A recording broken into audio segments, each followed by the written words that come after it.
Hello नमस्कार प्रणाम दोस्तों, हम आप सबके भाई राकेश और आप देख रहे हैं आरसीएस न्यूज भोजपुरी।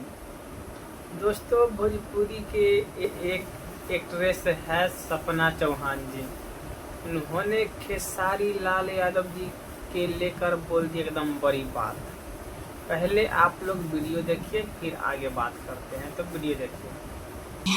क्या है ऐसा? क्या बात है कि खेसारी जी के साथ सपना जी का जो है मन नहीं लगता है काम में? क्या बात है? अब नहीं।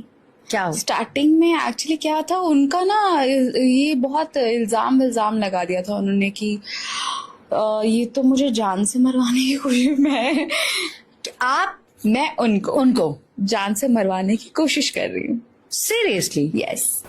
आप लोगों ने वीडियो देख लिए। खेसारी लाल यादव जी के साथ में सपना चौहान क्यों काम नहीं करना चाहती है, वो भी आप लोगों ने जान ही गए होंगे।